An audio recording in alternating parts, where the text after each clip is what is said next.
Londres, 1888. As ruas de Whitechapel respiravam miséria, fumaça e medo. O ar era denso, quase palpável, carregado pelo cheiro de carvão, suor e desespero.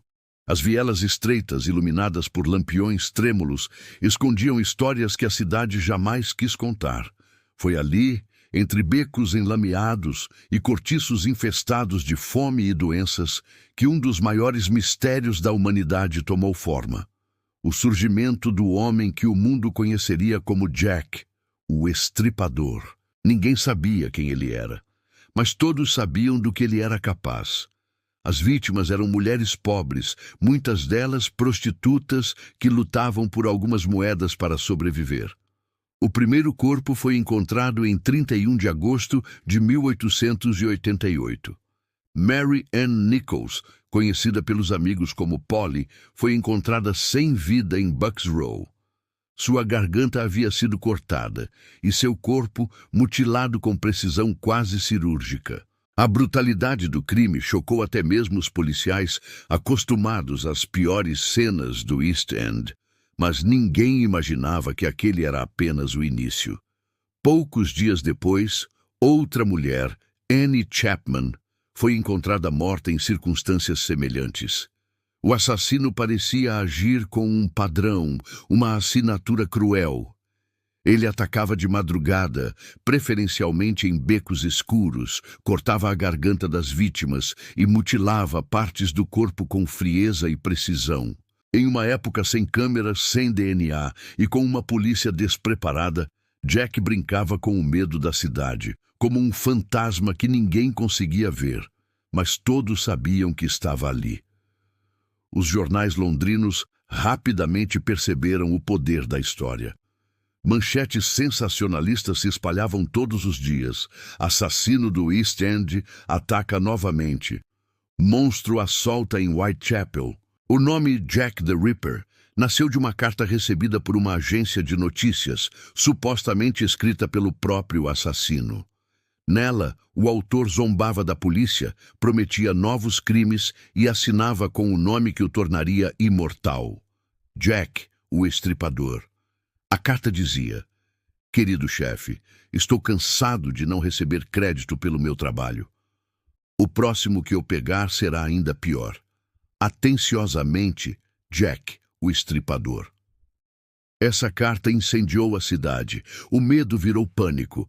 A polícia vigiava as ruas noite e dia, e ainda assim os assassinatos continuavam. Em 30 de setembro, 2 novas vítimas foram encontradas na mesma noite: Elizabeth Stride e Catherine Eddowes.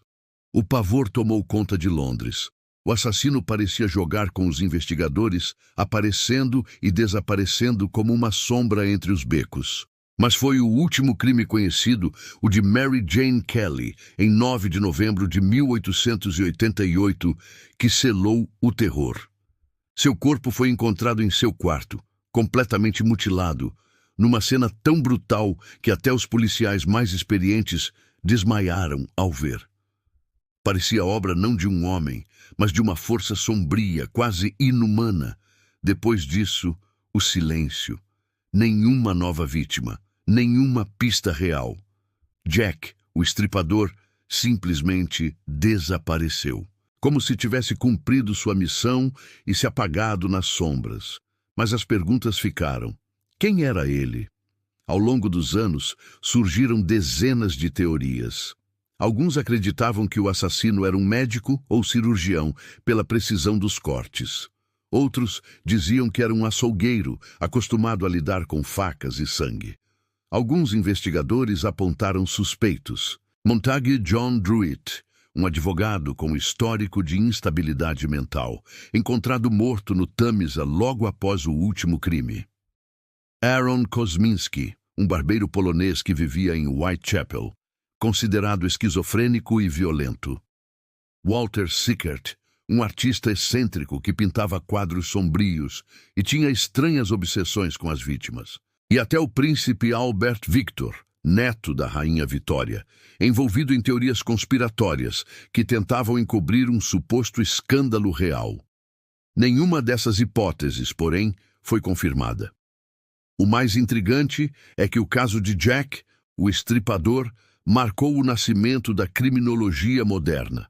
Foi a partir dele que a polícia começou a desenvolver perfis psicológicos de assassinos, a registrar evidências de forma mais sistemática e a entender que, por trás de crimes assim, havia mentes complexas e doentias, não apenas impulsos de loucura. Em 2014, um suposto avanço reacendeu o debate. Um estudo genético alegou ter identificado DNA em um chale pertencente a Catherine Eddowes, e o resultado apontava para Aaron Kosminski. Contudo, a metodologia foi contestada. O tecido havia passado por muitas mãos, o DNA estava contaminado e o resultado nunca foi reconhecido oficialmente. Assim, o mistério permaneceu. E talvez seja isso o que mantém o fascínio vivo. Jack, o Estripador, não é apenas um assassino em série. Ele é um símbolo do medo humano do desconhecido. Uma sombra que vive na fronteira entre o real e o lendário. Um nome que ecoa há mais de um século e meio, lembrando-nos de que nem toda verdade quer ser descoberta. Muitos dizem que o Estripador era um homem comum, alguém que passava despercebido, que podia cruzar com suas vítimas durante o dia e sorrir para elas antes de matá-las à noite. Outros acreditam que era um gênio do mal, um homem com conhecimento e frieza suficientes para manipular a cidade inteira. E há ainda os que juram que ele jamais existiu, que Jack foi a soma de vários assassinos diferentes, reunidos pela imaginação e pelo medo coletivo de uma Londres que fervia em decadência. O caso mudou o mundo. Tornou-se parte da cultura popular, inspirando filmes, livros, séries, até músicas. Cada geração cria sua própria versão de Jack. Cada autor tenta preencher o vazio deixado por um rosto que nunca foi visto. Mas o verdadeiro Estripador permanece oculto, talvez sorrindo em algum canto do tempo, satisfeito por ainda ser lembrado. Hoje, quem caminha por Whitechapel pode visitar os lugares onde tudo aconteceu. As vielas continuam lá, escondendo ecos de gritos que já não se ouvem. O vento ainda sopra entre os prédios antigos, e há quem diga que em certas noites de neblina é possível sentir uma presença observando, esperando, como se o velho Jack ainda rondasse, invisível, entre os vivos. Afinal, alguns mistérios não foram feitos para ser resolvidos. E talvez o verdadeiro horror de Jack, o Estripador, não esteja no sangue que derramou, mas no silêncio que deixou. O silêncio das perguntas sem resposta, dos nomes que nunca foram ditos, das verdades que o tempo engoliu. Mais de 130 anos depois, o mundo ainda busca por um rosto que talvez nunca tenha existido. Um nome que virou mito, um homem que matou e desapareceu, deixando apenas uma marca eterna na história. Jack, o Estripador. O homem que fez a humanidade encarar o lado mais sombrio de si mesma. Se você ficou impressionado com essa história e quer continuar explorando os mistérios mais sombrios e inexplicáveis do mundo, deixe seu like, inscreva-se no canal, ative o sininho das notificações e compartilhe este vídeo com quem também adora mergulhar em segredos que o tempo nunca conseguiu apagar. Até o próximo mistério. Se você tiver coragem de voltar.